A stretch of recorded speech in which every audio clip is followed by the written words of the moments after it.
Good evening, ladies and gentlemen, and welcome to Wall of Power TV. I'm your host, Paul Metsa. Our guest tonight, Andrea Swensson, is an author, a radio host, and music journalist. She hosts the local show at Minnesota's Public Radio's 89.3 The Current. Before joining NPR, she was the music editor at City Pages. She has written a wonderful new book called Got to Be Something Here, The Rise of the Minneapolis Sound.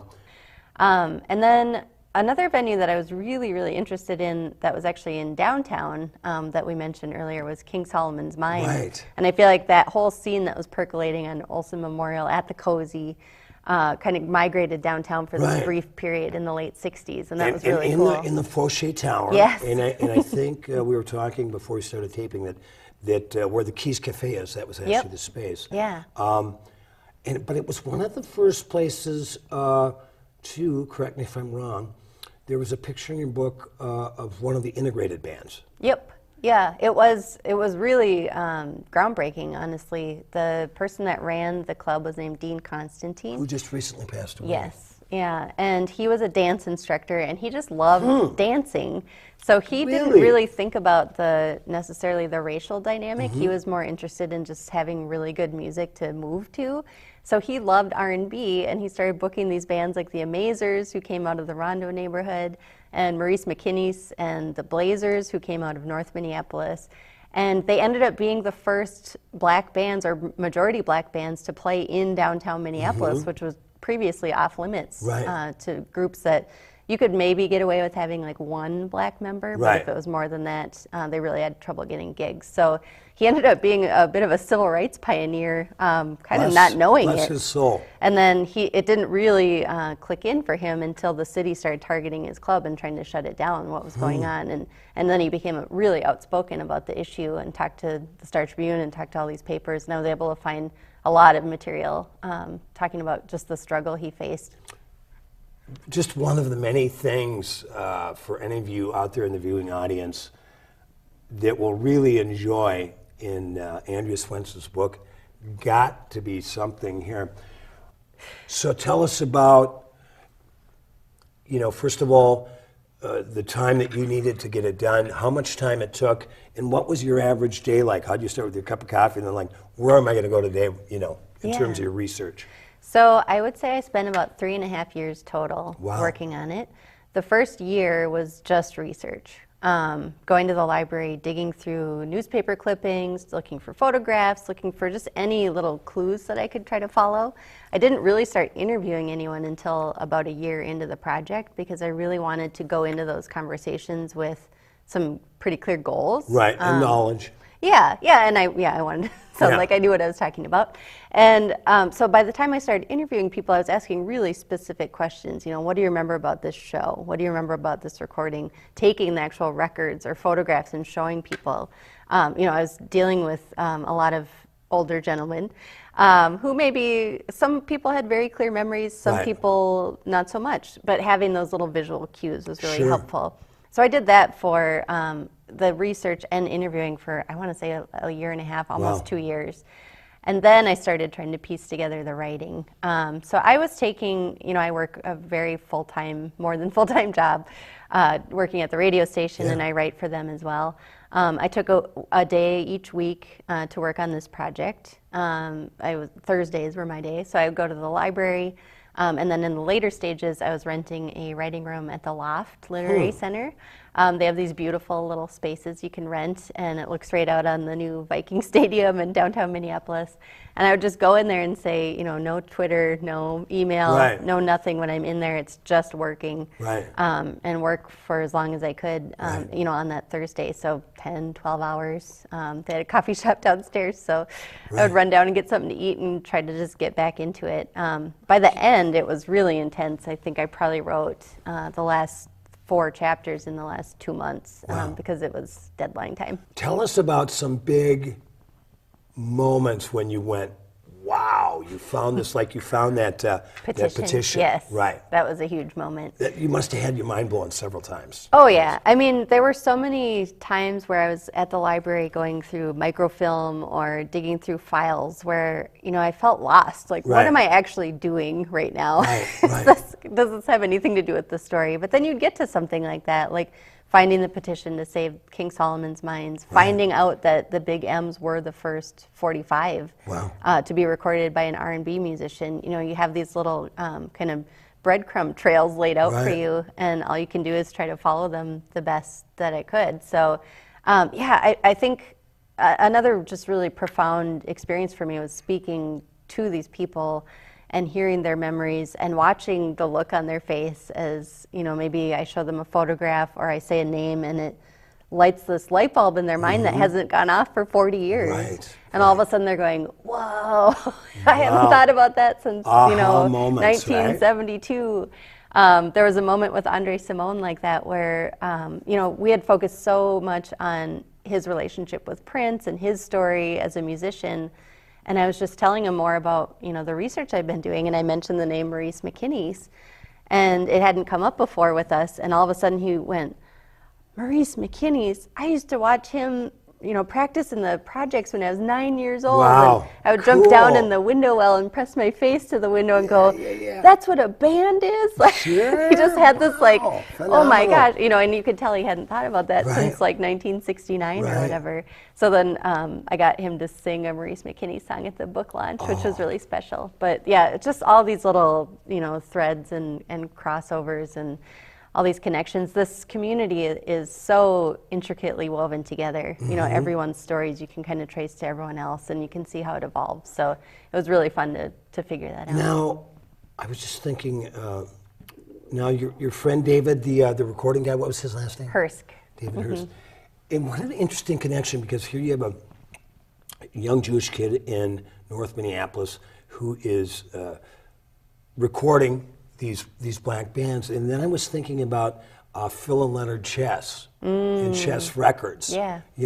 Two Jewish guys that really loved the black music in Chicago, and just they had a club called the El Macambo, but then realized, hey, we can record this stuff and sell it. Right. Well, that's one of the many things I love about your book, Andrea, is that you are able to not only give us a real historical perspective on the origins of the Minneapolis sound, but you also touched on a lot of these very important political points in time. Yeah. And how they were all sort of tied together.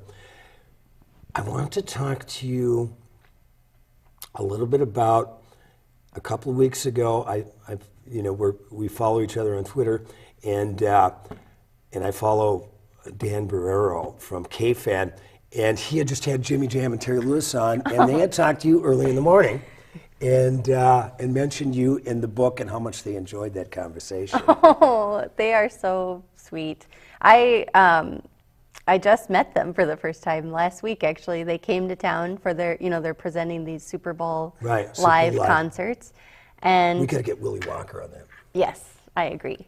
And they were just so sweet. And, I think that for whatever reason, we associate them with Janet Jackson and kind of the later success, but we don't always talk about their origin story here. And it's a very local story, and it's very closely tied to Prince and Morris Day and Sonny Thompson and all of these kids who grew up in this very small area of North Minneapolis together. And I think it was their common interests and their common talent, and then also their competitive nature against each other that really brought this scene from the underground, where it was for decades. And they were like, no, we need to be the best. And they competed against each other like they were on sports teams or something. Well, and they, Prince was, Gary Hines was telling me what a phenomenal basketball player he was. Yes. And there was these great stories I've heard. My friend Tom Arnold played Four Horses, got his ass kicked by Prince out at Paisley Park. But Prince would, he wasn't a 7-footer. And he would take these guys, ex-b-ballers, and others, musicians that thought they could play basketball, and go one-on-one with them out at Paisley Park and just wipe the floor with them. Oh, yeah. So they had that sporting competitive nature. Absolutely. And I really think that helped them to make each other better. And they had something to prove. Right. And then they ended up proving it to the world. Right. They got that opportunity. This is Paul Metsa. You're watching Wall of Power TV. We'll be right back after these messages. I want you to meet Two Gingers Irish Whiskey. I'm Kieran and I'm Irish, so I tend to like a challenge. Why not? I wanted a whiskey to help find me out what's out there. Like what's really out there. And I found the oldest distillery in Ireland with a water wheel and awards for its small family of whiskies in the middle of Ireland. As I've always seen it, you can't win the lottery unless you buy a ticket. So try it. The investment is small and the flavor is big. Now, it's perfect for drinking neat. Its character holds up, like the Irish, when the bastards try to get you down. Two Gingers Irish Whiskey. Distilled twice for more character, time for more flavor, and less of the old burn. No lite bastardes carborundum. Don't let the bastards get you down.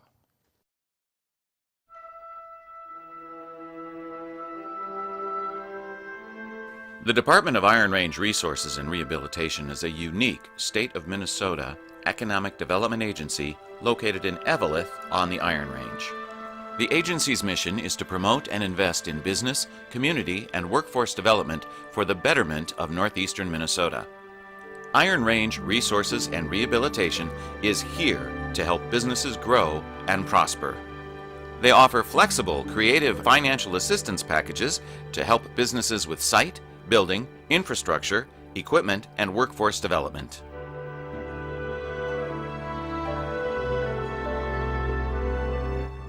Whether businesses are considering expanding in or relocating to northeastern Minnesota, the IRRRB can assist a business in reaching its goals. Check us out at irrrb.org. Welcome back to Wall of Power TV. I'm your host, Paul Metsa.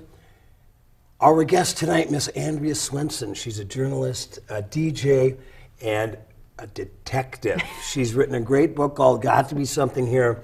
There's no way we could end this interview without talking about your love of Prince and the wonderful time you got to spend with him in your combat boots out at Paisley Park.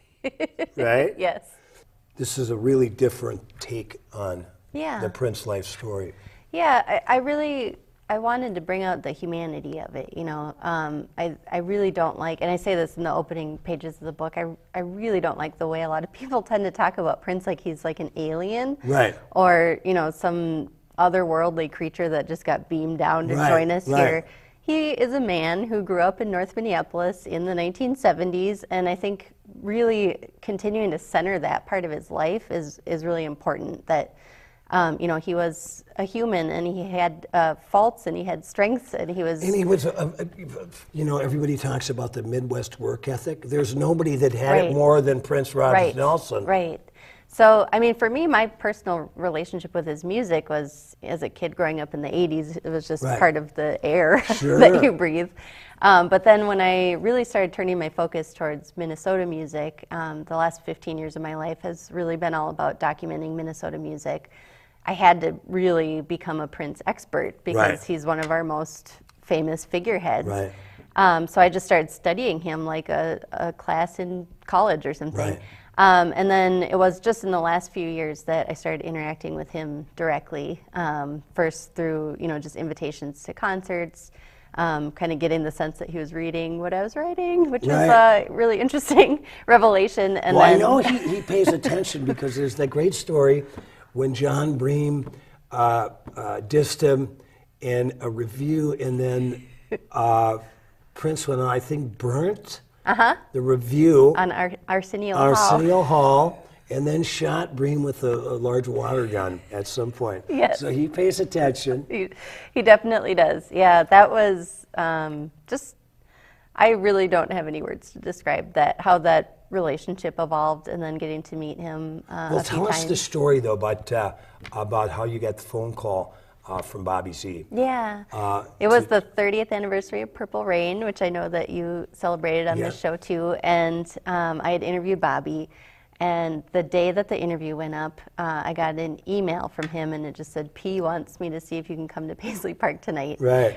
And I thought maybe this is like a party or a show Right. or something, but when I pulled into the parking lot, Bobby Z was the only car there, and he was standing outside waiting for me, and I was like, are we in trouble? Right, Are right. what is this? Mm-hmm. So we went inside, and we were absolutely entertained by Prince. He had a house band playing kind of beautiful jazz music Right. while we hung out.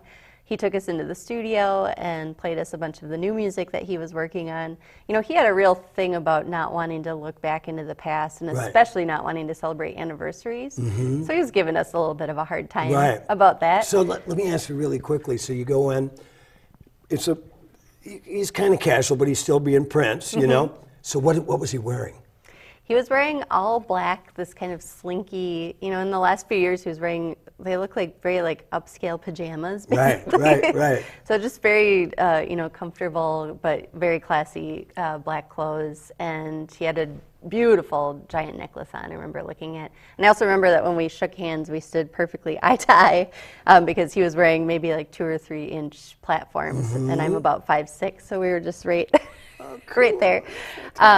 Yeah, he was, you know, again, bringing back to, you know, his humanity. He was so kind and warm and open and funny.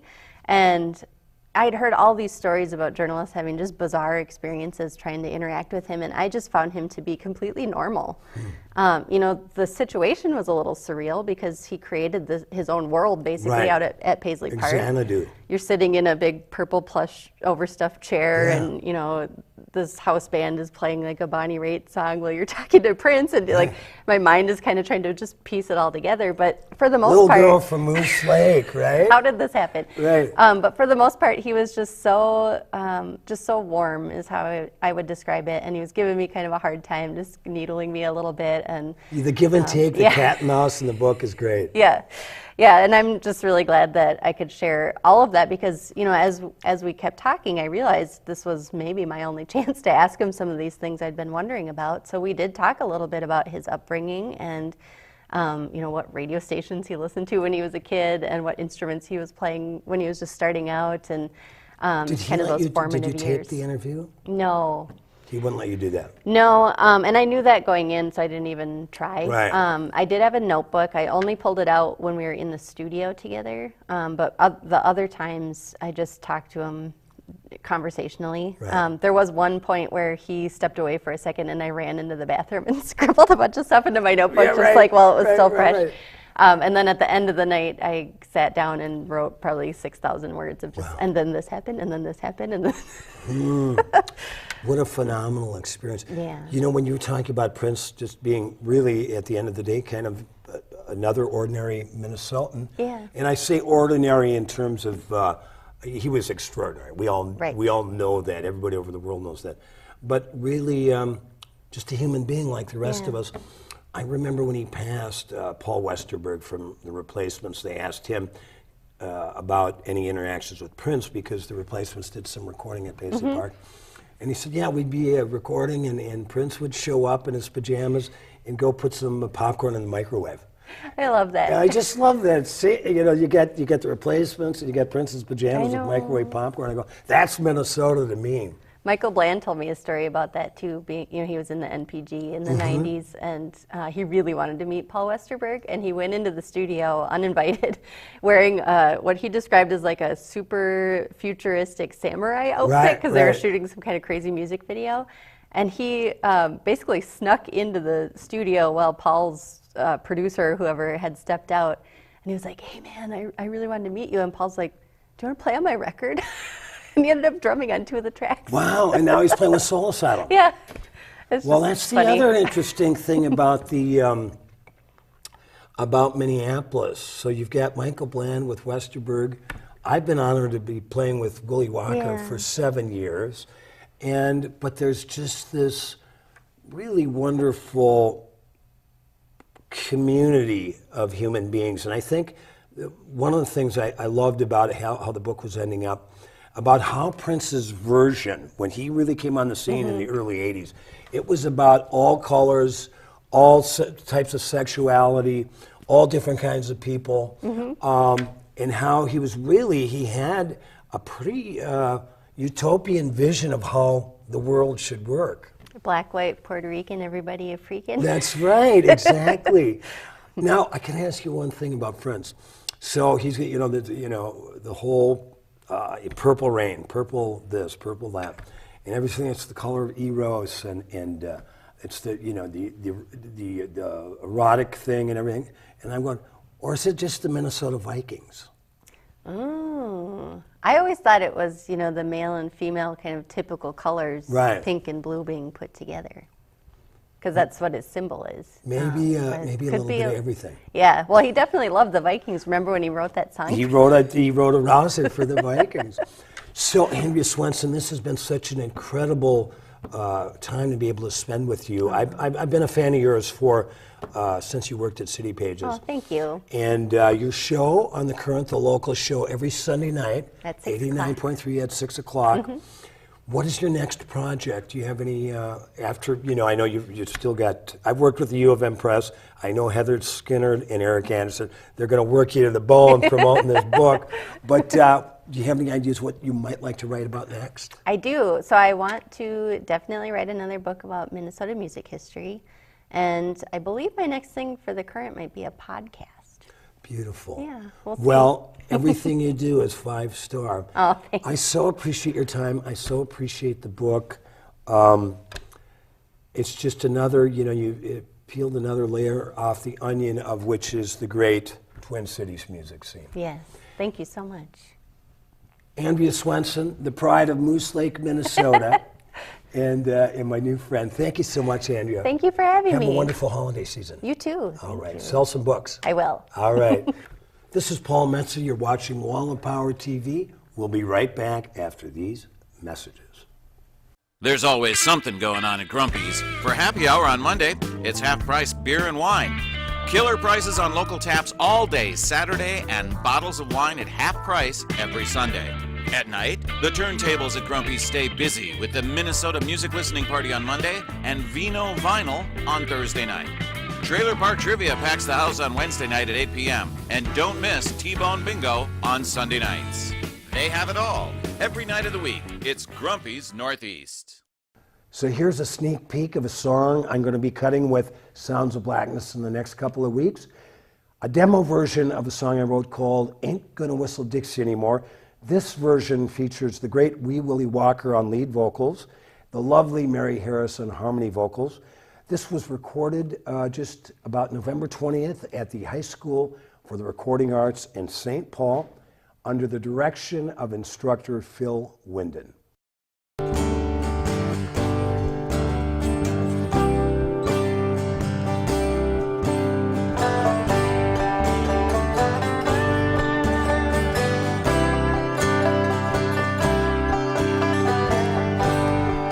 Tiki Torch Parade on the blood red evening news. I remember Timothy McVeigh and the Jesus was a Jew.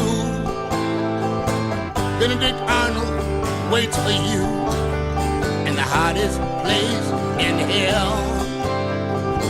The screaming soul will drown you out. You seek high rebel yell.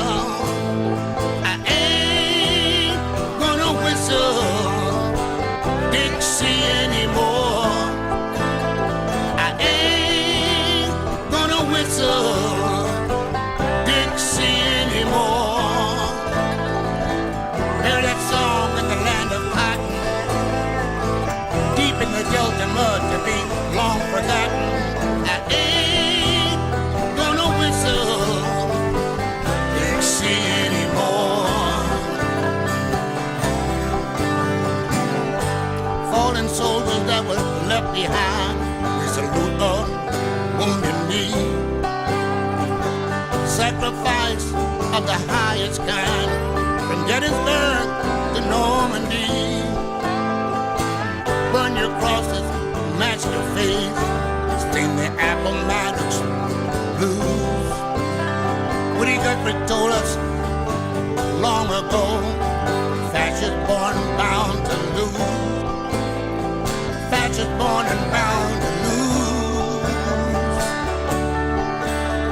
I ain't gonna whistle Dixie anymore. I ain't gonna whistle Dixie anymore. Remember that song in the land of cotton, deep in the Delta mud to be forgotten. I ain't gonna whistle Dixie anymore. Charlottesville, Virginia, August 12th of 17. Emancipation Park, where Dixie flags flew. Across the village green, 4 wheels of hate on 4th Street raised, where Heather Heyer died. Now her Blue Ridge Mountain angel voice forever magnified, forever magnified. I ain't gonna whistle Dixie anymore. I ain't gonna whistle Dixie anymore. Hear that song in the land of cotton, deep in the Delta mud to be long forgotten. I ain't gonna whistle Dixie anymore. I ain't gonna whistle Dixie anymore. I ain't gonna whistle Dixie anymore. Hear that song in the land of cotton, deep in the Delta mud to be long forgotten. I ain't gonna whistle Dixie anymore. Dixie anymore. Dixie anymore. Dixie anymore. Dixie